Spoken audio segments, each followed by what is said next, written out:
guilty. Bakit po ba tayo naging guilty?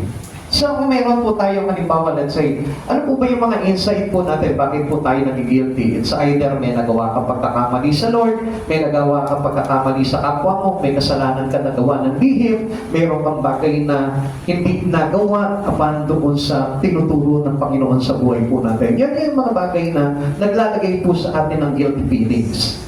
David descriptions of his guilt feelings. Okay, basahin po muna ulit natin. Makinig po tayo. Ano po? Noong hindi ko pa naihahayag ang kasalanan, sa buong maghapon ako'y nananangis sa matinding lumbay. Sa araw at gabi, bigat ng kamay mo ang nararamdaman, ano pa't wala na nalalabi akong lakas na katawan. Hamog ang kapanis na naglig na tuyo sa sikat ng araw. He feels miserable and unhappy all day. Sa buong araw. Baka pansinin niyo po, mga kapatid sa Panginoon, baka mamaya lumilipas po yung maghapon, puro lungkot ka lang. Puro parang miserable lang yung iyong nararamdaman sa buhay. Kapatid, mayroong mali po dyan. Mayroong parang guilty feelings na dapat mong maramdaman po dyan. Can you identify with the guilty king? Tingnan po natin dito po kay David, ang sinasabi niya po dito, nung time na hindi niya pa naipapahayag yung kanyang kasalanan sa ating Panginoon, ito po yung nararamdaman niya. Parang nandun siya sa miserable life, nandun po siya yung parang feeling unhappy, kahit na anong paglilibang po sa kanya ng mga kasama niya, hindi po siya matuwa-tuwa. Nandun na po ba tayo sa ganung malagayan? It is guiltiness. Ang tawag po doon, guiltiness. Guilty po tayo. Kasi there is something wrong na nagawa po tayo opposite or against God. Kaya nga tingnan po natin mabuti ito, pag-aralan po natin ito, para na sa ganon, malaman po natin talaga kung ano yung bagay na ginagawa sa atin ng Panginoon. What is guilt? Guilt is the fact or conditions of having committed an offense, especially a willful violations of a legal or moral code. Ibig sabihin, parang nagawa mong paglabag sa mga bagay pagdating sa Panginoon. Alam natin po yan, marami po sa atin yan. Kaya lang, marami po hindi talaga umaamin doon sa kasalanan po nila eh. Pagdating po sa Panginoon, marami po mga Kristiyano na, pero until now, hindi pa rin po umaamin sa mga mali po nila, sa mga pagkukulang nila. And parang nakikita po nila sa sarili nila na there's nothing wrong with them. Parang wala po sila masabi na mali sa ginagawa ko. Parang nakikita pa rin po nila na tama sila. Kapatid sa Panginoon, when we face God, kapag tayo po ay humarap sa Panginoon, doon mo makikita, it's na talagang tuwiran na makikita mo lahat ng mga bagay na mali sa buhay natin. Unless hindi mo kilala ang Panginoon. Unless hindi mo nakikilala ang Panginoon na banal na Diyos, malinis na Diyos, righteous God. Kung hindi po natin ganong kakilala ang Panginoon sa buhay po natin, hindi na guilty. Hindi mo talaga mararamdaman yung guilty feeling. Kasi kung sasabihin mo dyan, okay naman ako, mabait naman ako, malinis naman ako, wala naman akong ginagawang mali. There is something wrong with your spirit. And still, hindi mo kilala ang Panginoon sa buhay mo. Kaya nga supposed to be, alam nyo, marami po pagpupunta po sa church, kung papansin po natin yan, marami po na pagpupunta sa church at nagkaroon po talaga ng worship, makikita mo yan, umiiyak yan. Nababagpag ang kalooban yan. Bakit? Kasi nararamdaman nila yung kabanalan ng Diyos. At kapag naramdaman mo yung kabanalan ng Diyos, mahihiya ka. And you felt guilty. Bakit? Kasi ang linis-linis nitong Diyos na ito, tinanggap ako sa kanyang harapan eh. I am a sinner, but still, ang Diyos nito nagbukas ng pinto ng kabanalan niya para sa akin. Hindi ka ba mahihiya doon? Hindi ka ba parang parang mapapagabag yung kalooban mo, magigilty ka, makukonbing ka, sa kabila ng iyong mga kasalanan, tinanggap ka niya doon sa kanyang kabanalan. This willful violations of moral integrity brings deep feelings of remorse. Parang doon papasok yung iyong malalim na pagsisisi. Parang doon papasok yung iyong parang gusto mo mag-confess ka sa Lord, kaya ka naiiyak, Lord, patawarin mo ko. Malalaman mo, makikita mo kung ano yung bagay na mali mo. At doon sa mga Kristiyano, matagal na, hanggang until now, hindi pa rin nakikita yung mga mali nila sa buhay. Kapag sila yung maharap sa Panginoon, mayroon po tayong malaking problema po talaga sa Espiritu. At yun po yung kailangan natin makita po dito. And supposed to be every Christian should experience these guilty feelings. Kailangan po tayo po, maranasan po natin talaga yan, na nagigilty po tayo sa mga bagay sa buhay natin. Alam niyo nga lang po, yung hindi ka nga lang po makapag-church eh. Yung Sunday morning, supposed to be, nandito ka, pero asan ka, as a Christian, nandun ka sa ibang bagay, ang iba yung ginagawa mo. Doon lang magigilty ka na eh. Yung halimbawa na sinabi ng Lord na, anak, kausapin mo ako ngayon, pero tinanggihan mo yung pinaliwala mo yun. Supposed to be, dapat mag-guilty ka doon eh. Kapag hindi ka nag-guilty doon sa bagay na yun, ibig sabihin po nun, manhid ka na. At hindi mo nararamdaman na talaga yung presence ng Lord na nandun sa iyo at patuloy na nag-guide sa iyo. At yun po yung dapat na malaking kahihiyan ng isang Kristiyano na wala na po siya ng tinatawag na guilty feelings. Amen. Why you feel guilty and what to do about it? Bakit po ba tayo nakakaramdam nitong guilty na ito? At ano po ba yung dapat natin gawin po dito? Unang-una, you may feel guilty because you are guilty. Everyone are guilty. Amen. Lahat tayo dito. Everybody are guilty. Amen. Madaman, madandaman, guilty po tayo sa harapan ng Panginoon. Amen. O baka nga dyan sa katabi mo dapat may guilty ka na dyan eh. Bakit? Baka mamaya iba na yung iniisip mo dyan sa katabi mo eh. Baka mamaya meron ka ng iniisip na hindi maganda dyan sa katabi mo. Dapat nga makaramdam ka ng guilty feeling dyan. Amen. Ang ibig sabihin niya, buhay yung Espiritu ng Lord sa iyo. Amen. That He makes you righteous. Amen. Na ipinaparamdam niya sa iyo yung bagay na matuwid at hindi yung bagay na baluktot. Kapag kung mapapansin po natin, as in non-Christian, makikita po natin kapag gumawa ng kasalanan yan, baliwala lang sa kanila. Amen. Hindi po sila nakukonvict, hindi sila nakukonsensya, hindi sila nakikilty. Natutuwa pa sila. Amen? Amen. Proud pa sila, confident pa sila na gawin yung mga maling bagay na yun. Kahit na sabihin po natin na alam na nilang mali, tuwa-tuwa pa rin silang gawin yung mga bagay na yun. Alam niyo mga kapatid sa Panginoon, nung araw nga po, nung mga bata po kami, natatandaan ko po noon, kapag umuulan po, ang ginagawa po namin noon, nagliligo po kami sa ulan, ano? Tapos kukuha kami ng maraming putik. Alam niyo po yung putik, hindi po yung nasa isip niyo, ha? Pag-ibigay doon. Yung mud, yan, di ba? Alam niyo yung mga mud clay? Amen. Kukuha kami yan, and then tatago kami sa isang taguan, tapos pag may dumaan na sasakyan, papatuhin namin ang putik yun. Tapos tatakbo kami, hahabulin kami ngayon ng driver noon. Yun po yung mga laro po namin noon.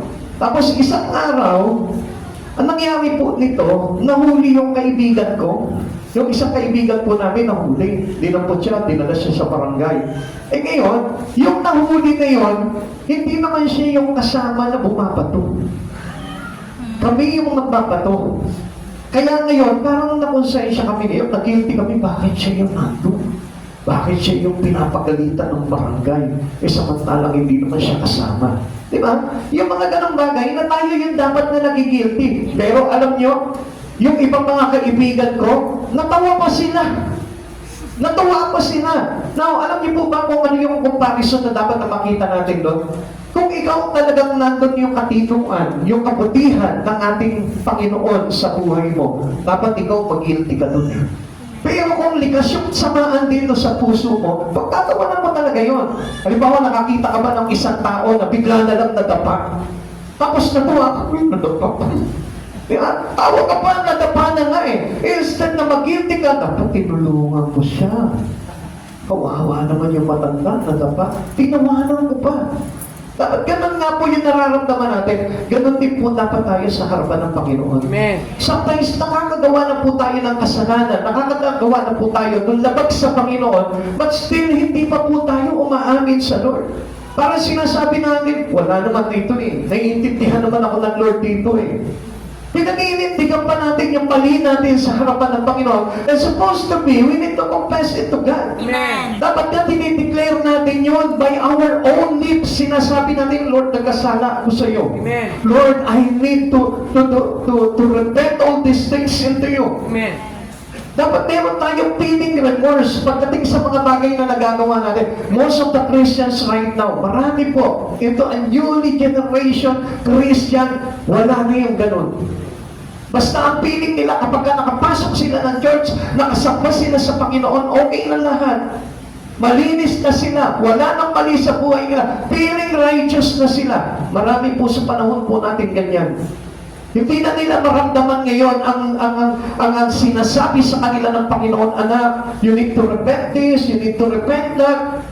Para sinasabi ng Lord, anak, gusto ko, i-repent mo ito, pagsisihan mo ito, kailangan, anak, meron kang feeling remorse sa akin dito sa mga bagay na ginawa mong to. Practice it, people of God. Huwag masyadong matigas ang kalooban natin. Maraming mga Kristiyano ngayon na nandito na yung katigasan eh. Tumigas na yung kanilang kalooban at hindi na nila maramdaman yung bagay na kung saan sinasabi sa kanila ng Panginoon sa kanila, anak, pagsisihan mo yan. Mapapahamak ka dyan, iyan ang maglalagay sa iyo para maparusahan ka. Amen. Kasi ang Diyos, ayaw naman talaga tayong parusahan eh. Amen. Kaya lang naman kasi tinitignan lang ng Lord talaga kung mayroon tayo nung tinatawag na feeling remorse. Yung meron tayong nararamdamang pagsisisi sa mga bagay na nagagawa po namin. Minsan, di ba, nabubuhay na nga tayo sa kasalanan tapos hindi pa natin pinagsisisihan. Natutuwa pa, bali wala naman nakakakita. Okay lang yan, hindi naman nila ako nakita. Okay lang yan, wala naman nakapansin sa akin. Kahit Kristiyano, ganyan na po ang kanilang takbo ng isipan po nila, which is wrong. Amen. Naglalarawan yun na hindi ka kay Kristo. Amen. Dahil mayroon kang inililihim na kasalanan na hindi mo inihingi ng tawad sa Panginoon. Amen. And supposed to be, you must know that God will see us. Amen. Whatever we do in our life, nakikita ng Diyos yan. Yung halimbawa nga lang, mayroon pong bagay na ginawa kang hindi tama. Bilang isang Kristiyano na ginagawa mo pa yung bagay na yun, na wala naman nakakakita sa iyo, wala naman sumisitan sa iyo. Pero alam mo, dapat mayroon kang feeling guilty dito eh. At alam mo sino yun? Si Jesus. Amen. Yung sinasabi sa iyo, anak, bawal yan eh. Hindi mo na dapat ginagawa yan eh. Hindi na ba dapat yan yung practices mo eh. Ibig sabihin, kapag nagigilty ka, ibig sabihin, mayroon ka pa rin direct contact sa Panginoon. Ibig sabihin, open pa rin yung communication mo sa Panginoon. Pero pag wala nang gano'n, sa Christian, wala naman nakakita. Tapos pag may nakakita, uy, ano sasabihin kayo ng pastor, ginagawa ko to, tayo lang to, secret ako, magbabago naman ako eh. Diba? Yung mga ganon, ibig sabihin wala nang guilty feeling yun. Amen. Supposed to be, kapag may nakakita dapat sa'yo, anong gagawin mo? Magpapahayag ka na agad ng confession sa Lord. Amen. Ikumpisan mo na agad sa Panginoon yun. Lord, panuwarin mo ko dito, Lord. Nakita pa naman ako ng mga kapatiran, nakakaya, Lord. Nakakaya yung ginawa ko, Lord. Nakita pa naman nila ako.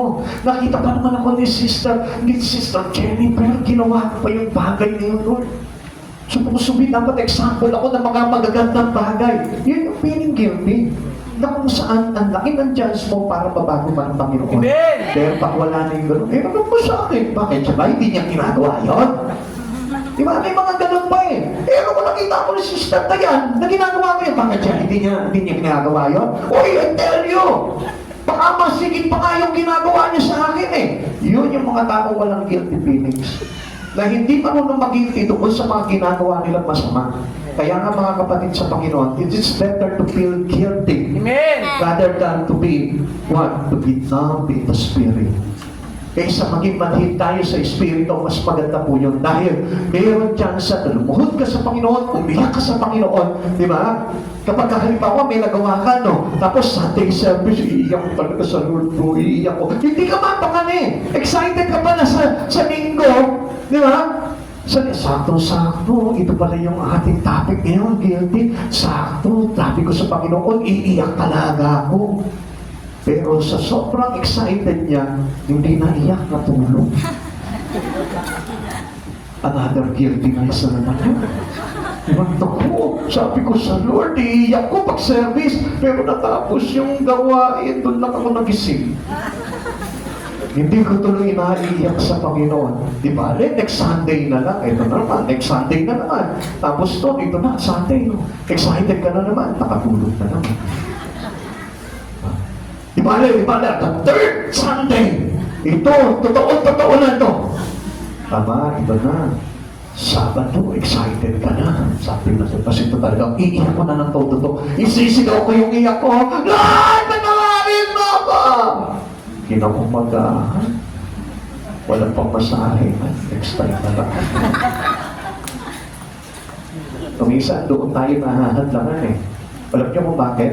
Kumisa kasi namamanhid na yung ating kalooban. Amen. pagdating doon sa mga bagay na yun. And supposed to be, napakaganda po na katulad po ni David, meron po tayo ng tinatawag na guilty. Amen. David felt guilty because of his sin. Lahat tayo, di ba? May kasalanan tayo. Every one of us, we've sinned to God. Lahat po tayo nagkasala sa Panginoon. Kaya nga, dapat nga, lahat tayo nakakaramdam po ng guilty feeling. Amen. Yung pag-isipan mo lang yung kapwa mo na magnanakaw, hindi naman pala. Amen. Ang lakas ng may galing. Sino? Mukhang ito yung mga nag-iisip talaga na sama-sama sa tao. Sige, pakitaas ang kamay. Ha? Ginamit ako niya, bandang dulo yun. Lakas ang pandinig ko ito. Ha? May pinag-isipan yun, kaya ganun. Diba? Meron mga ganun ano talaga, serious sa pagiging Kristyano natin. Yung parang pinag-ihinan naman. Oo, magnanakaw to. Ito ba talaga yan? Magnanakaw yan. Baka mamaya mawala yung gamit niya dyan. Diba? Eh, hindi naman pala. Yung pala yung nawawala na misplace na. Dahil sa pagkaulyanin, baka ba? Nagbintang, yung pala na misplace na. Dapat yan, i-repent talaga yun eh. Kung ako yun, hindi ang makakatulog ng 2 linggo dun. Oo, totoo po yun. Ako hindi ang makakatulog talaga nun. Baka nga magpakain pa ako sa church nun. Kasi siyempre, ikaw mismo makukunti ka nun, Lord. Bakit ganito, Lord? Pag-isipan ko na may kumuha ng cellphone ko. Wala naman akong pangalan na binanggit doon eh. Nag-isip lang ako. Kasalanan na yun, di ba? Yung sabi ko ng Biblia, sino man ang tumingin na may pagnanasa sa isang tao ay nagkasala na pangangalo niya. So doon pala nakikita na natin na meron na po tayong pagkakamali doon. And every one of us sin. Amen. Sa isip, sa salita, nagkakasala po tayo. Kaya nga dapat yung guiltiness natin, yung ating guilty feelings, dapat lagi po natin mayroong kasunod yan ng tinatawag na feeling remorse. Pag tumating sa iyo yung guilty feeling, dapat ang kasunod niyan, feeling remorse. Yung mayroon ka ng dapat na damdamin para magsisi at pagsisihan yung mga kasalanan na gawa mo nun. Pero pag walang kasunod na gano'n, ang ibig sabihin, matibay ka na, Chong. Sigurado ba sa iyo matatag na to? Puso, laban. Amen? Palambutin mo ito. Para na sa ganun, tablan pa tayo nung tinatawag na convictions of God. Amen? Amen. Okay, tuloy po natin. Awit 32 verse 3 to 4, ulitin natin. Nang hindi ko pa naihahayag ang aking mga sala, ako'y nanghihina sa maghapong pagluha. Sa araw at gabi, ako'y iyong pinarurusahan. Wala nang natirang lakas sa katawan. Parang hamog na natuyo sa init ng tagaraw. Kapag dapat po tayo nagkakasala ng gano'n, parang naman, ikaw mismo parang hindi ka titigil ng kakaiyak eh. Bakit nagawa ito, Lord? Mali itong ginawa kong ito. Ikaw mismo napapagapag yung iyong kalooban. Kasi ayaw mo na para magparusahan ka ng Lord. Ayaw mo na maranasan yung parang hiniwalayan ka ng Panginoon sa buhay mo. Alam niyo po ba, ang hirap po ng God's abandonment. Na kapag dumating po sa atin yun, masisira po talaga yung iyong kaisipan. Na kapag yung parang hindi mo na maramdaman talaga yung galak sa puso mo. Alam niyo, marami pong ganyan, yung depressed. Ang ibig sabihin po ng depression is some kind of abandonment. Na parang inabanto na ka eh. Yung feeling mo, wala nagmamahal sa'yo. Feeling mo, pinagkaitak ka na ng lahat. Feeling mo, yung parang wala na natutuwa sa'yo. Feeling mo, parang wala na gustong gumawa ng mabuti sa'yo. At higit siya na feeling mo, parang iniwan ka na ng Diyos. Kaya nga marami, di ba, Kristiyano na naisip nila, parang wala naman Diyos yata. Kasi parang nagalit na yata ng Diyos, sinumpa na yata ako ng Diyos. Ganun po yung ibig sabihin po natin doon eh. Na parang ang feeling po natin, inabanto na tayo ng Lord. Alam niyo kung bakit ganun po? Kasi mayroong something na nagawa ka na alam mo na hindi talaga nakalulugod sa Panginoon. Amen. At yung minsan, alam niyo po ba, yung isipan ng isang tao, dapat po yan lagi po natin sinasabit sa Lord po yan. Yung isipan mo, yung mata mo, yung bibig mo, yung mga gawa mo, dapat po yung sabitan sa Lord yan. Para na sa ganun, magkasala ka man, agad nalilinisin sa iyo, di ba patawad ng Lord sa iyo, yung mga nagagawa mo. Amen. At hindi po yung parang wala kang pakialam po doon. Kaya isang araw, yung feeling depressed. At yung depressed na yun, ang next step po, the next step ahead, alam niyo po ba kung ano yun? Demon possessed na po yun. At kaya nga po marami pong ganun na parang nawalilipasan na po sa kanilang isipan dahil kontrolado na po po sila ng kaaway. Bakit? Sa sobrang tigas na po nitong kanilang kalooban dahil sa galit at sa kung ano-ano pa na nararamdaman dito na hindi nila maiiyak at maihingi ng tawad sa Panginoon. Amen. Kaya nga, supposed to be, dapat tayo mga Kristiyano, malambot pa rin yung puso natin at nararamdaman natin na kapag ka nagigilty na tayo, lapit na agad tayo sa Panginoon at hindi tayo lumalayo sa Panginoon. Amen? Amen. Ano ang kahulugan ba nitong sinabi ko dito sa awit 32 verse 3 to 4? Ang pinapakita po sa atin po dito ni David, wala ng buhay o sigla ang natitira sa kanya at ang kanyang lihim na kasalanan ay kumakain sa kanyang isip, katawan at espiritu. Yung feeling niya parang mamamatay na siya. Amen? O di ba maraming ganyan? Dapat mamatay na ako. Wala na sa isa yung buhay ko. Alam mo kung bakit? Because of your sin. Amen. And sometimes meron po tayong tinatawag na secrecy of sin. At kapag ka dumating po sa iyo, dapat hindi po nililihim sa harapan ng Panginoon yan. Inihahayag yung kasalanan na yun sa harapan ng Panginoon. Amen. Hindi po tinatago po yan sa harapan ng Panginoon because we all know that God sees us. Amen. Every time ang Diyos, nakikita po tayo. Sa lahat ng pagkakataon, nakikita tayo ng Panginoon. Kaya nga sabi ni David dito, nung hindi ko pa naihahayag, yaring kasalanan. Ano yung naramdaman niya? Sa buong maghapon, ako'y nananangis sa matinding lumbay. Yung lungkot, it is a part of your sin. Amen. Kung bakit nagiging malungkot ang buhay mo? Kasi alam nyo, may kasalanan na kapaloob doon sa katawan mo. Kaya nga kapatid, sino po dito yung mga malungkutin? Naku, i-check mo, baka mamaya meron kang kasalanan na hindi pa na ipapahayag sa Panginoon. Kaya nga dapat po makita po natin at pag-aralan po natin ng mabuti kung ano yung kalagayan ng Espiritu po natin. Kaya nga tayo po dapat magkaroon ng kagalakan po sa Lord para na sa ganun, maturuan ng Diyos yung Espiritu natin na matuto po tayong magsisi sa lahat ng ating mga pagkakasala. Ano sabi pa po ni David po dito, yung mahulugan ng kanya sinabi, ang kamay ng Diyos ay mabigat sa kanya. Ang ibig sabihin po dito, di ba yung parang, di na dumarating yung biyaya sa iyo, puro problema na lang nangyayari sa iyo, puro mga kaguluhan na lang, parang ang bigat ng buhay mo. Amen. Parang piling mo lagi kang may pasan palagi sa balikat mo. Alam niyo kung anong cause po nun? Yung sin. Unrepentant sin to God. Yung hindi na ipapahayag na kasalanan sa Panginoon. Kapag ka nandun ka sa ganong kalagayan, repent ka agad sa Lord, balik loob ka agad sa Panginoon. Dahil yun yung magiging susi para magkaroon ka ng kagalakan sa puso mo. Ano pa po ba yung pinapakita po dito?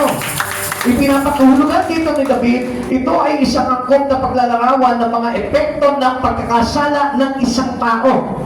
Epekto ito ng kasalanan. Kaya tayo nakakaramdam ng mga ganong bagay. Alam po natin, we are all feel these things, feel that way. Alam natin na tayo po lahat nakaranas po nito. At ito po pala yung epekto ng kasalanan. Ang sabi pa po dito, pagkaman ito ay tila nakapeksa sa araw at edad na ito, hindi natin madalas na pinag-uusapan ang pagkakasala o kahihiyan sa panahon po natin ngayon. Hindi niyo po ba napansin?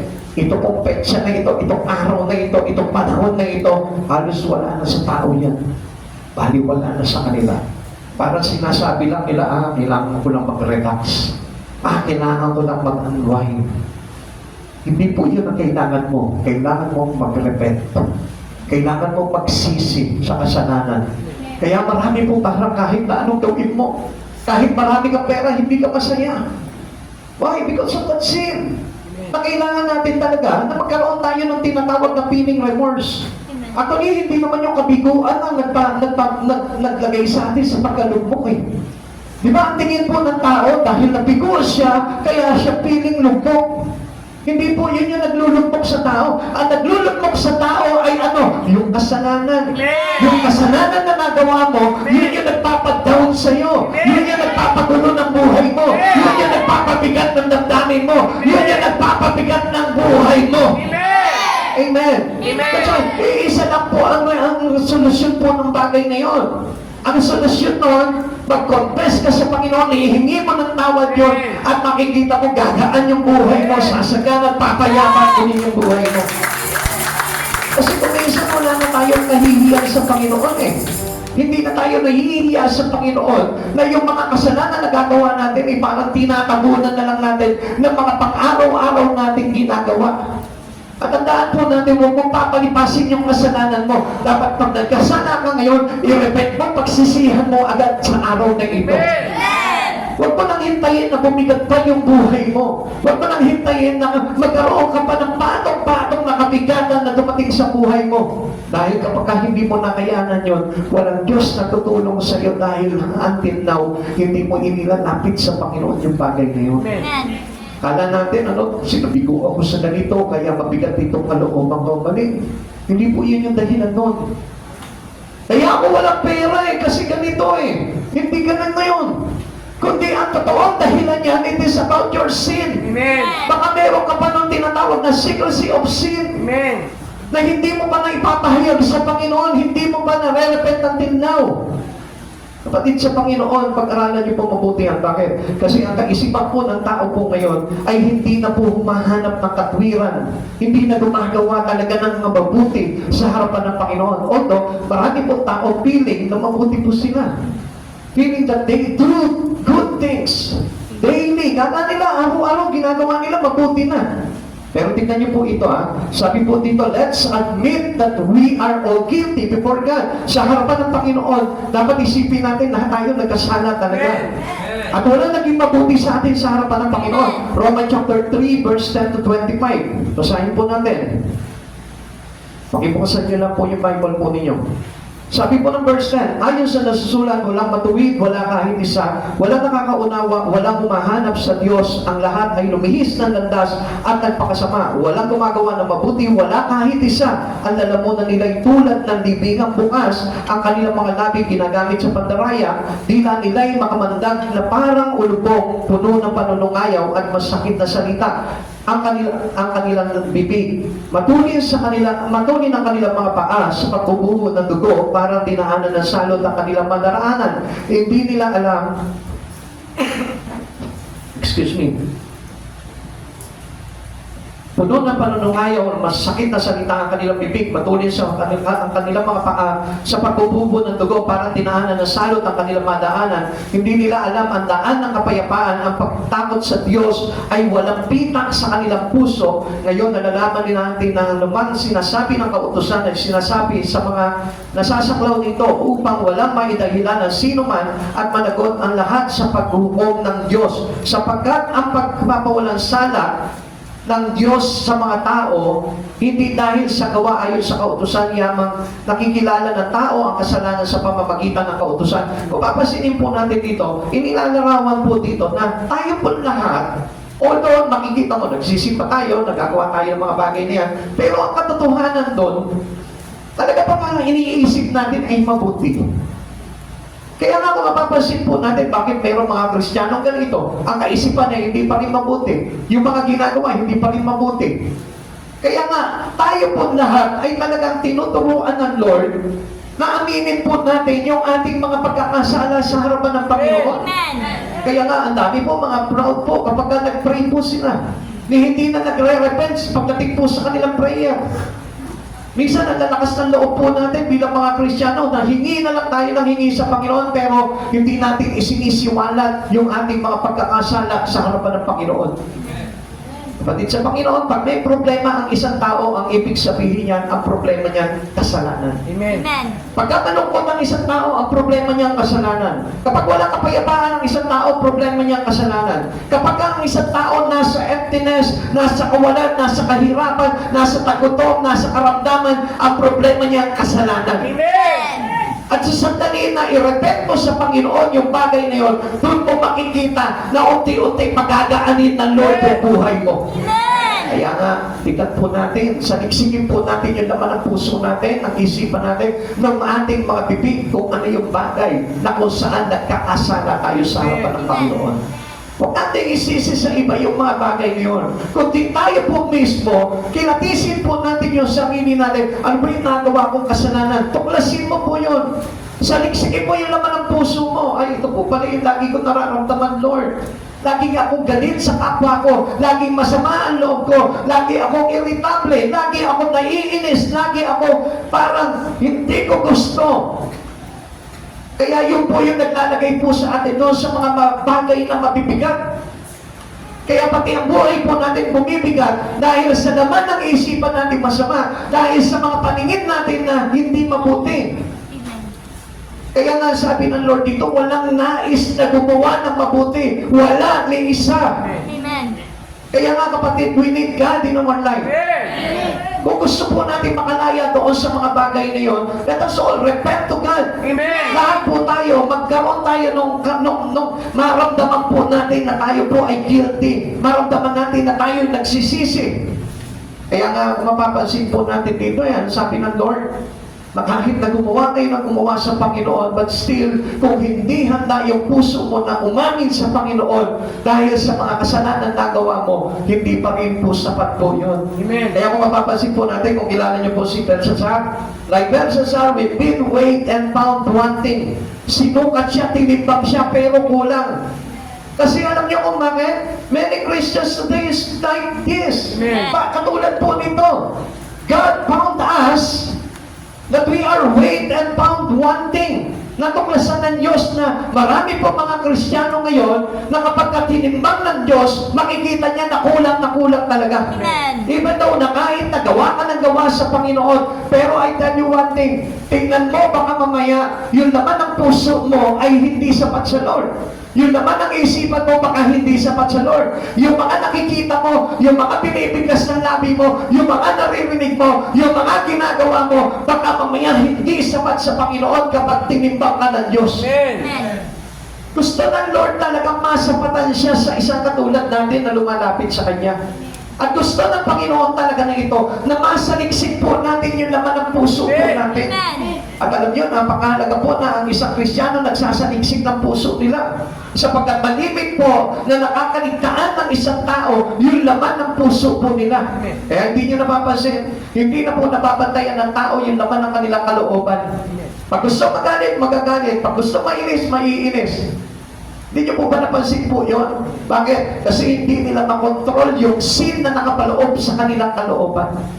Kaya nga kapatid, if we repent to God, nagkaroon tayo ng feeling remorse, yung feeling ng pagsisisi natin sa mga kasalanan natin, makikita mo huhugasan ng Lord yan. Pati yung kalikuran ng puso mo, kalooban mo, lilinisin ng Diyos sa pagkakasala at makikita mo magkakaroon ka ng kapayapaan at kagagapan.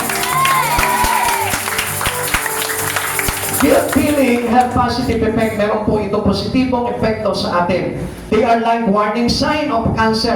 Di ba kapag halimbawa nagpa-check up ang isang tao, tapos makikita na merong mga ganito, mga symptoms na ganito, na magtutukoy na may cancer po siya. Katulad din po ito ng ating mga kasalanan. Yung kasalanan, kapag po tayo nagkaroon ng guilty feelings, ang ibig sabihin yan, meron po tayong kasalanan na dapat na i-repent sa Lord. Makinig po kayo.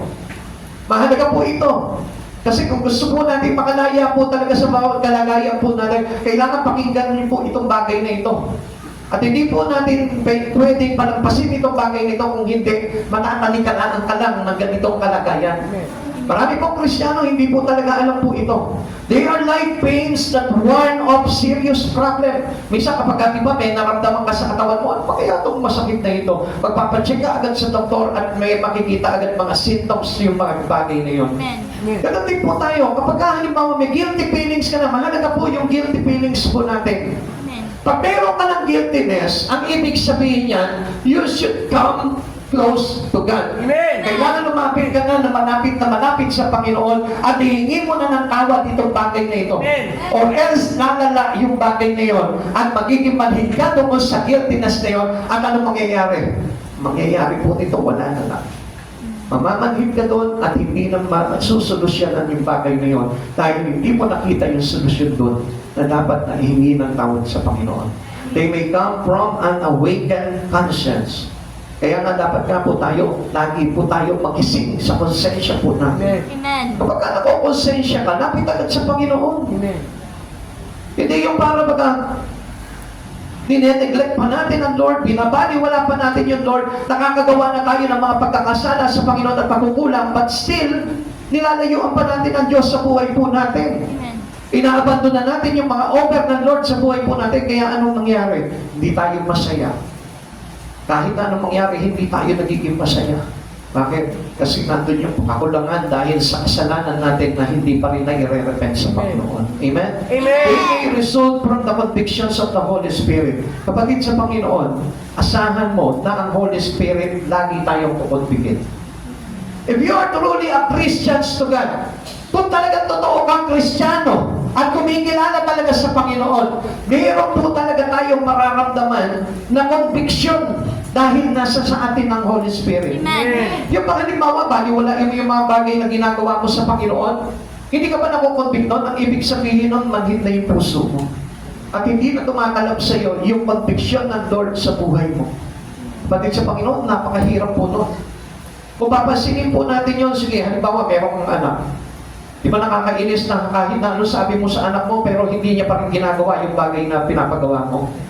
Kung doon ikaw mismo naiinis ka doon, how much more yung Diyos na ito, na alam niya maglalagay sa iyo sa impyerno, na alam niya maglalagay sa iyo sa kapahamakan. Matutuwa kaya sa iyo ang Diyos kung paulit-ulit na pinatitigas mo yung kalooban mo at hindi mo sinusunod yung gusto niya. At ano pag ginagawa mo? Lumalayo ka pa sa Kanya. Kapatid sa Panginoon, kaya nga binibigyan tayo ng kabigatan. More circumstances that coming into our life. Alam niyo kung bakit? Yung mga sirkumstansya na yon na nagpapahayag na malayo ka na sa Diyos. Tapos lalayo ka pa sa Diyos. Mas lalo ka pa lalayo sa Diyos. Mas lalo mo pang iiwanan yung mga bagay na ino-offer sa iyo ng Lord. Kaya ang nangyayari, hindi na susolusyonan yung talagang dapat na mangyari. And supposed to be, kaya-kaya ka naman palayain ng Lord eh. Amen. Ilapit mo lang yung buhay mo sa Lord. Amen. Kasi kung minsan, alam nyo, ang problema sa maraming Kristiyano, ang akala po nila, masyado na silang close sa Lord. Halimbawa, nakatatlong sunod lang sa church, kala nila close na sila ni Lord. Ano? Pero hindi naman nakikinig sa Lord. Diba? Araw-araw nga lang sa church, pero hindi naman nakikinig sa aral ng Diyos. So wala rin po yun, malayo pa rin po tayo sa Panginoon. Amen. Kasi ang ever truly na kailangan na mangyari sa buhay po natin is to obey God. Whatever He teach you. Kung ano man yung bagay na tinuturo sa iyo ng Panginoon, pakinggan mo yun, gawin mo yun. Yun yung ibig sabihin na nagko-close tayo sa Lord. At hindi yung pagpunta mo lang sa church, nandito ka sa church ngayon, akala mo talaga close na kayo ng Lord. Hindi po ito yung magiging resulta po ng conviction sa buhay mo. Ang conviction, yung dinidikit talaga ang buhay niya sa Lord. Amen. What do I mean here? Pag may problema ka, sabihin to God. Amen. Surrender your life to God. Amen. Obedient to God. Sundin mo ang mga tinuturo sa iyo ng Panginoon. Balikan mo yung mga aral na tinuro sa iyo ng Panginoon. Amen. Marahil nandun ang kasagutan sa mga kabigatan na pinagdaraanan mo ngayon. Amen. Amen. Kaya hindi po tayo nagigilty na minsan. Mahalaga po yung guilty na maramdaman po natin sa puso po natin. Pag wala na po yung guiltiness na yun, ang ibig sabihin nun, there's no conviction from the Holy Spirit anymore. Kaya nga maraming Kristiyano hindi nagbabago ang buhay. Because of the absence of conviction, there is no Holy Spirit. Amen. Amen? Amen. Pag wala na yung Holy Spirit sa buhay mo, hindi ka na talaga magbabago. Paninindigan mo na yung katayuan ng buhay mo. Wala kayong pakialam sa akin. Basta ito ako. Kaming dalawa ni Lord ang nagkakaalaman. Mali ka doon. Kaya nga ang Lord nagpapahayag eh. Sa pamamagitan ng mga lingkod para abutin ka ng tinig ng Diyos. Amen. Kasi ang kaaway ay sinungaling. Iba yung ipapasa, yung bibigay niya sa tenga mo. Thank God for ill feelings if they brings you to Christ, Jesus. Napakaganda po ng guilty feelings eh. Kung ito yung magtutulak sa iyo papalapit sa Panginoon. Amen. Pero yung sabi mo, nagigilty ka pero layo ka pa rin ng layo sa Panginoon. Hindi po guilty ang tawag doon. Amen. Enjoying life. Amen? I-enjoy mo yung paglayo mo sa Panginoon eh. Kasi ang isang Kristiyano talaga, hindi po yan totally maihihiwalay sa Panginoon eh. The true Christian, yung totoong Kristiyano, pakisabi mo sa katabi mo, yung totoong Kristiyano. Yung totoong Kristiyano. Hindi mo basta-basta mahihiwalay sa Lord yan. Hindi mo basta-basta mahihiwalay sa Lord yan. Kung tanongin mo yung katabi mo, ikaw ba? Madali ka mahihiwalay sa Lord? Ikaw ba? Madali ka mahiwalay sa Lord. Sabi mo sa kanya, baka isang bote lang ng Coca-Cola, mahiwalay ka sa Lord. Di ba may mga ganyan, hindi mo na naalok ng Coca-Cola, hindi na humiwalay na sa Panginoon. Kapatid sa Panginoon, hindi ganyan. Ang isang totoong Kristiyano po talaga, pag nag-guilty yan, papunta kay Lord yan. Amen. tinutulak yan ng guilty feelings niya papalapit kay Lord. Amen. Saan ba naman nakakita? May kasalanan na lumayo pa sa Panginoon. Di ba? Sino magpapatawad ng kasalanan mo? Nakagawa ka na ng mga maling bagay. Tapos lalayo ka pa sa Lord. Eh di parang sinabi mo, mind your own business, God. Pinagsabihan pa ang Lord, ano? Sinabi pa sa Lord, intindihin mo yung sarili mo, huwag mo akong intindihin. Malaki na ako, kaya ko na ito. Kaya ngayon, pag dumating ang problema sa buhay niya, ano? Iyak na nangapa. Nakakita na kayo ng umiiyak na nakanganga. Ang pangit, tingnan mo, ano? Di ba kumisan yung iba pag umiiyak? Kaya, pagka umiiyak ka na nakanganga, ang pangit, parang ang batang umuuwa. Amen? Kasi ang bata, helpless. Kaya kapag ka umiiyak ang bata, di ba nakanganga? Wah! O, sige, pansinin mo, sige, kung ganun ka umiyak. Ha? Pagka umiyak ka ng ganun, ang ibig sabihin niyan, wala yung talagang feeling remorse. Helpless. Ibig sabihin na nanangang ka sa sarili mo lang na kaya mo yung bagay na yun. Pero kapag ka lumapit ka sa Panginoon, makita mo ang gandang umiyak sa Lord dyan. Nakakita na kayo? Yung mga magaganda talagang umiyak, yung masarap talagang tignan kapag ka umiiyak. Di ba yun?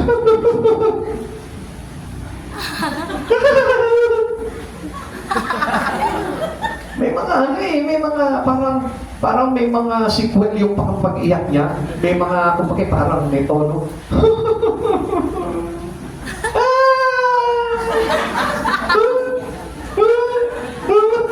Diba yun? Parang gano'n yung mga iyak. Pero yung talagang makikita mo na talaga nagsisisi sa Panginoon, no? Yung parang feeling guilty, tapos pinuboost talaga sa Lord. Makita mo, pag umiyak ka, ang sarap tignan. Parang nararamdaman mo may anghel na bumabalot sa kanyang katapungan. Bakit pa rin?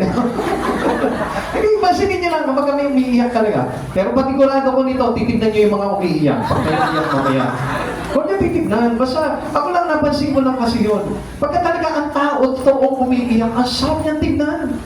Ang sarap niya tingnan, nararamdaman mo talaga yung kabanalan eh. Ng Holy Spirit na bumababa sa kanya, na parang bagang pinapatawad siya doon sa kasalanan niya. Pero yung iyak na merong parang sequel, di ba? Yung parang merong mga serye-serye, yung kanyang mga pag-iyak. Eh, sabi ko sa inyo, may iiyak.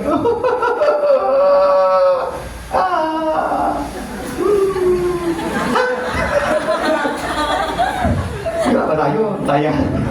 Nagdadaya lang yun, for sure yun. Di ba? Okay, ano? Yung mga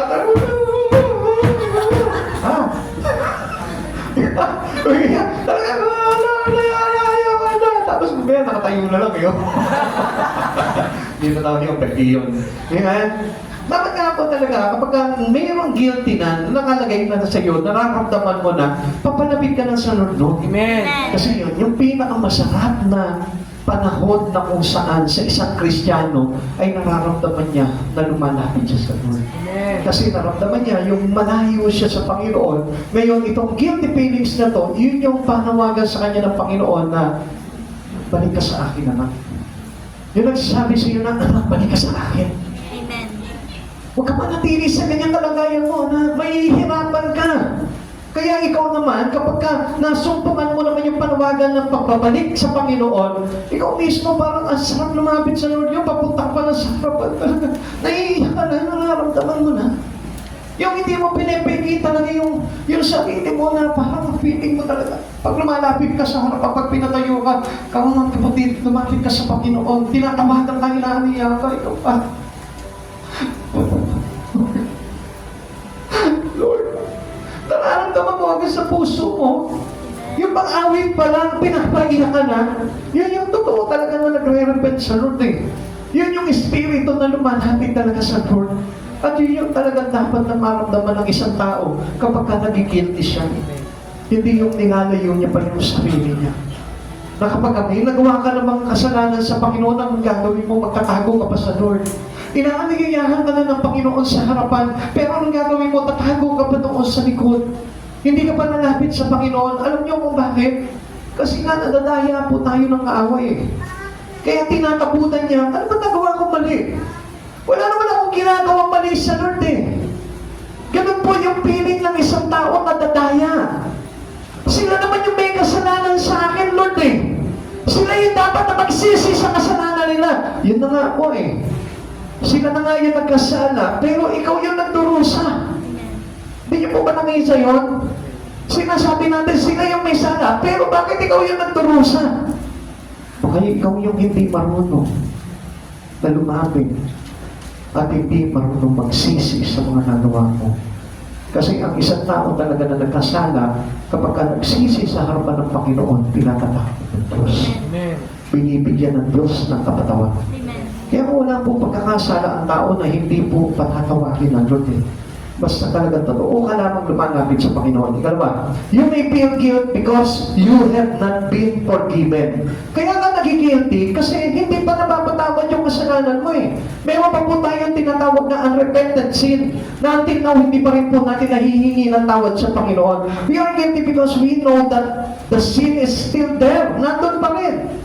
Kaya nga tignan mo mabuti, yung bang kasalanan mo, from your young age until now, baka nandyan pa rin yan. Baka until now, nakakilala ka na sa Panginoon, pero hindi mo pa rin niluluhod sa Panginoon yung kasalanan na yun. Marami pong Kristiyano na pero hindi pa rin po nailuluhod yung mga pasing po nila sa Panginoon. How David felt before confessing his sin and receiving forgiveness. Paano po bang ginawa po dito? Anong naramdaman po ni David po dito? Sabi po ng awit 32, verse 3 to 4, ulitin natin. Nang hindi ko pa pinahayag ang aking mga sala, ako'y nanghina at maghapong pagluha. Sa araw na gabi, ako'y iyong pinarusahan, wala na natirang lakas sa katawan, parang hamog na natuyo sa init ng tag-araw. So kung mapapansin po natin, ito po dapat yung pakiramdam natin. Honesty, dapat nakaramdaman mo ito kapag nakagawa ka ng kasalanan. Pero kapag nakagawa ka ng kasalanan, sabi ko nga po sa inyo, wala ka man lang naramdaman na feeling guilty.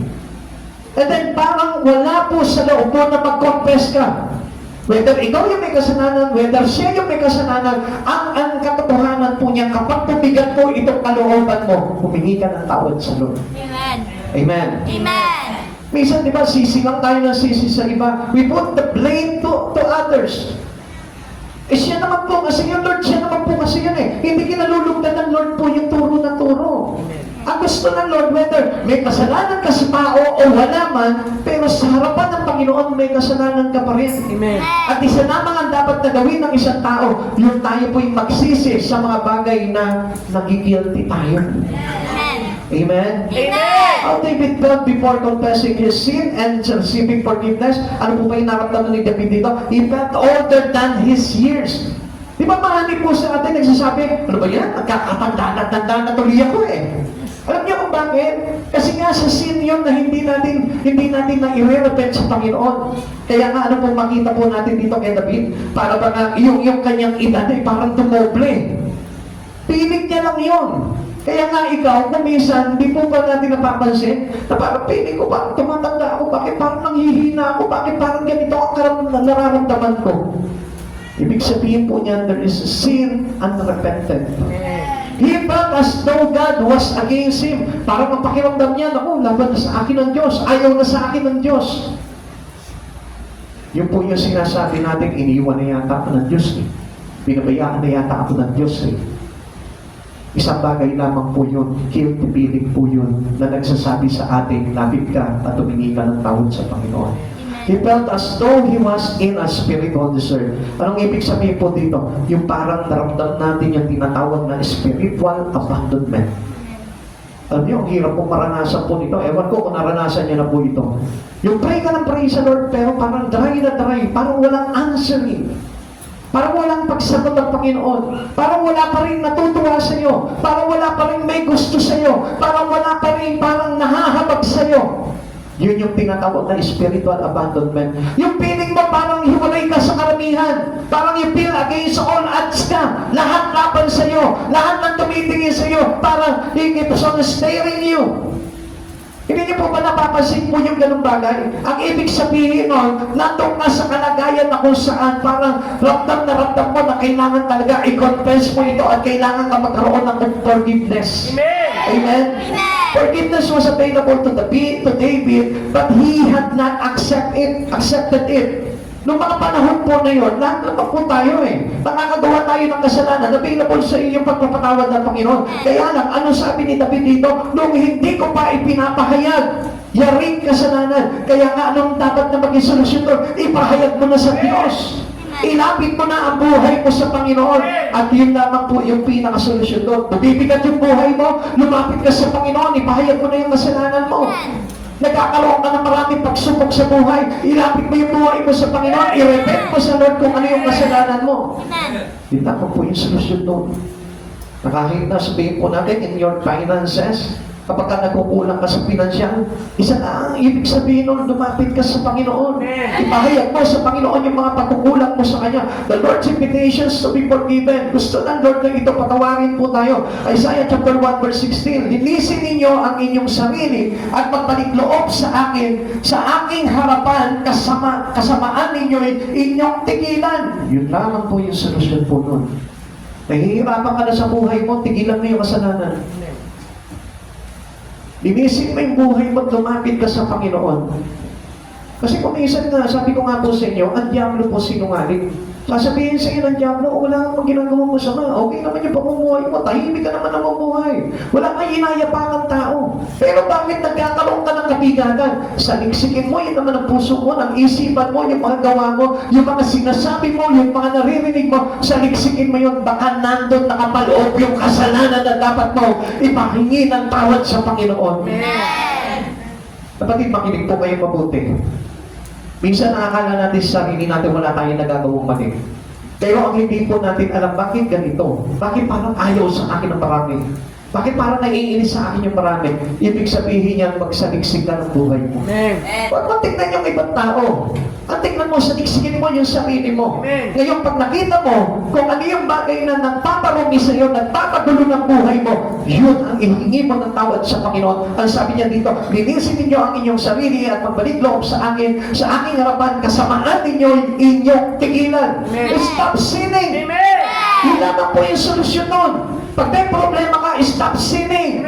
Return to God. Lumapit ka sa Panginoon, magbalik ka sa loob, magbalik loob ka sa Panginoon at makikita mo, tapos ang problema mo, tapos ang kapigato mo, and it will lighten your life. Gagaan yung buhay mo. The Lord's payment for our sin. Ang Diyos na nagbabayad po nito. Isaiah chapter 53 verse 5 to 6. Ngunit dahil sa ating mga kasalanan, kaya siya nasugatan, siya ay binugbog dahil sa ating kasamaan. Tayo ay gumaling dahil sa pahirap na dinanas niya at sa mga hampas ng kanyang tinanggap. Hindi sana, pakinggan niyo mabuti ito. Tayo lahat ay tulad ng mga tupang naninigaw na kanya-kanya tayo ng lakad. Ngunit ipinataw ni Yahweh sa kanya ang kaparusahan. Tayo ang dapat tumanggap. Listen, tayo yung nagkasala. Amen. Tayo lahat ang nagkasala. Pero sino ang nagbabayad? Ang Panginoon. Ikaw yung gumagawa ng kasalanan. Ako yung gumagawa ng kasalanan. Pero sino yung nagbabayad? Si Yahweh. Ngayon, kapag hindi ka pa nag-repent sa Panginoon, paano yung bigat ng kasalanan na ginawa mo ay hindi papatong sa iyo? Paano hindi ito magkukos ng kaguluhan? Paano hindi magkukos ito ng kahirapan? Paano hindi magkukos ito ng karamdaman? Ng kung anumang problema pagsubok sa buhay mo? Kaya nga, isang bagay lang ang gagawin ng tao Because he sinned, he need to close his life to Jesus. Ngayon, pag magulo na ang buhay mo, huwag mo na sabihin sa sarili mo, wala naman akong ginagawang masama. Tigilan mo yan, kapatid. Ang sabi po ng aklat ng Roma chapter 3 verse 10 to 25, walang gumawa ng mabuti, walang naghanap ng mabuti, walang ni isa. Amen. Amen. Amen. May the one righteousness of the Lord. Wala sa atin, kaya nga wala tayong dapat sisihin sa buhay natin. Only us, only you, only me. Amen. Tayo yung mismo Lumapit ka sa Panginoon. Gusto mong lumaan ang buhay mo, lapit ka sa Panginoon. Humingi ka ng tawad. Huwag mo na sabihin, Lord, siya naman kasi nakumpisa kaya ako nagkasala. Siya yung tumukso sa akin, Lord Siya yung nakasal sa akin. Siya yung nakaaway sa akin. Huwag mo nang intindihin yun. Ang importante nun, hindi pumigat ang buhay mo. Amen. Tandaan mo, ang Diyos ang nagbabayad ng sala ng tao. Halimbawa ako, may ginawa ako halimbawa kasalanan kay Sister Mary Ann. Ang Lord, babayaran na yung sala ko yun. Sa sandali na ako, mag-repent ako sa Panginoon, babayaran na ng Lord yun.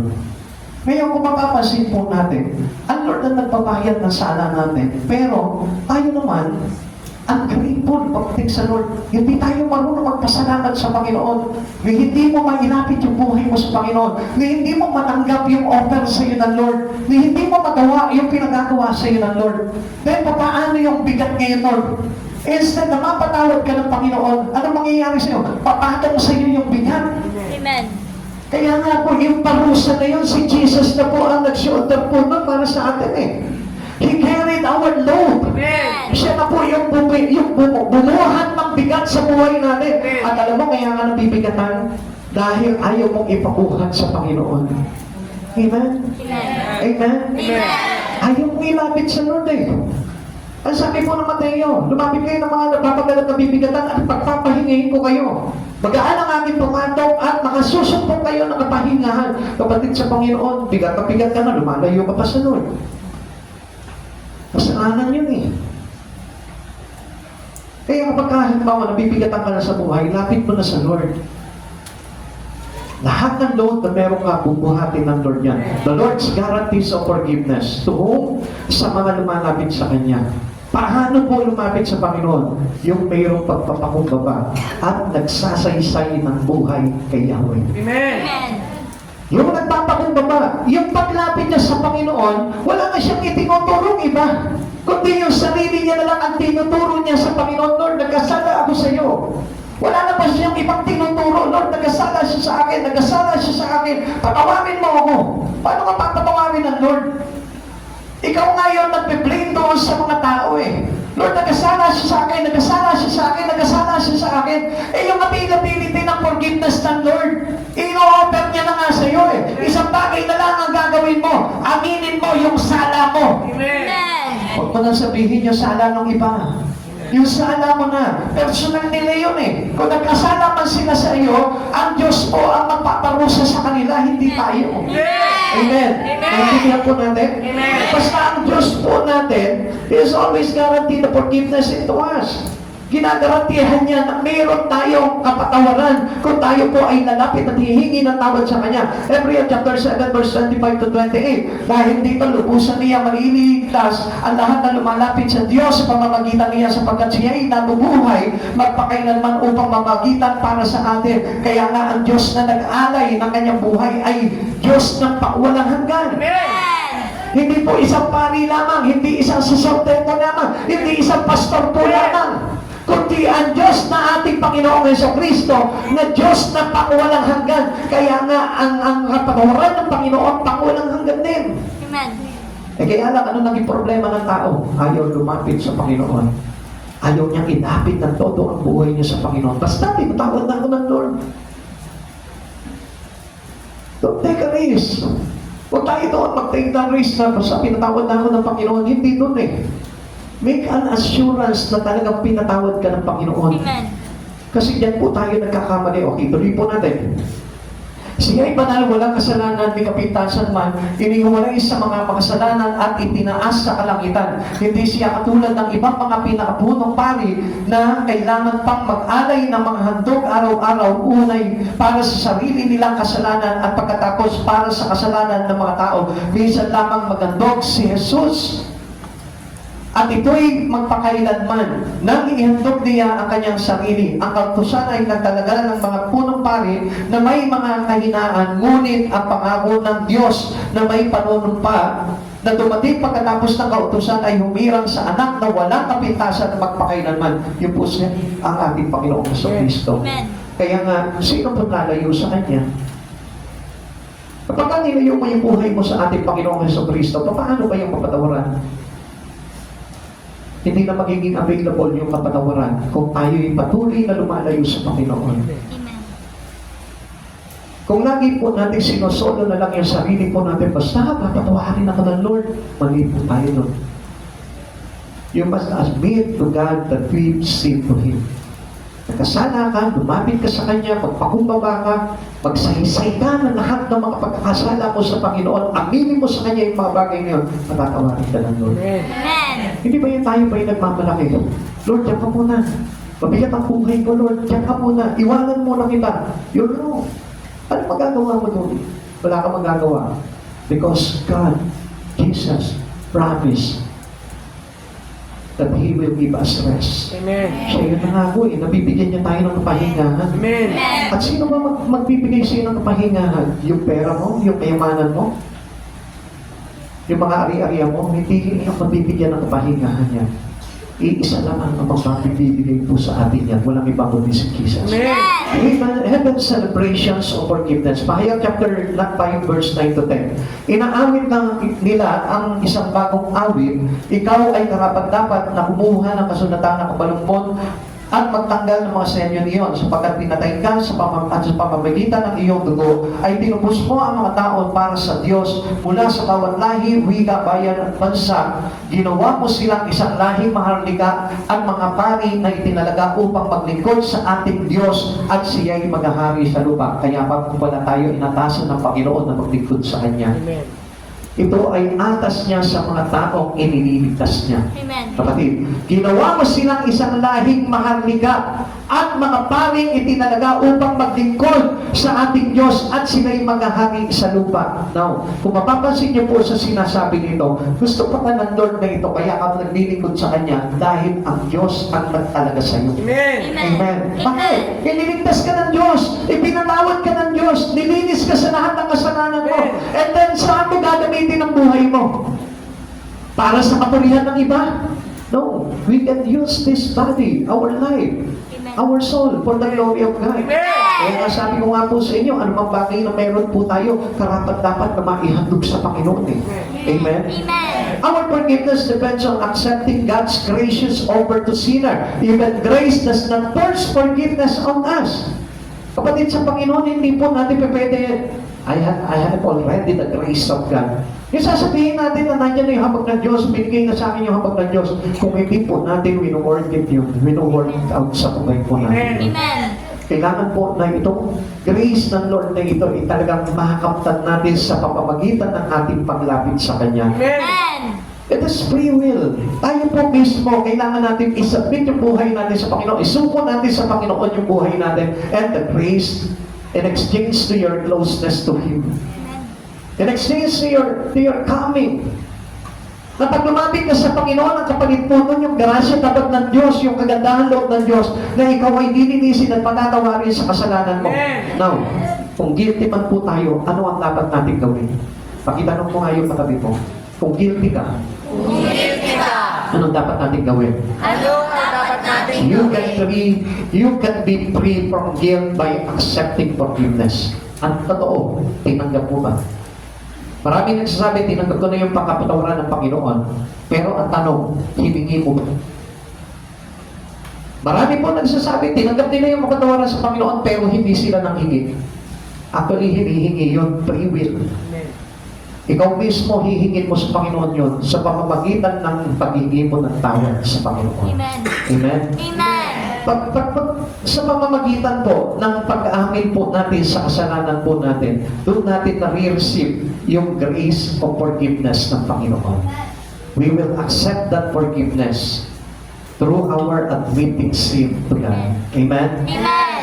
Amen. Amen. David finally sought and found forgiveness. Doon niya lamang po nasumpungan at naipagkaloob sa kanya yung kapatawaran. Sabi po ng verse 5, Kaya't ang kasalanan ko'y aming inamin, mga pagkakamali ko'y hindi na inilihim. Listen, pakinig po tayo kay David.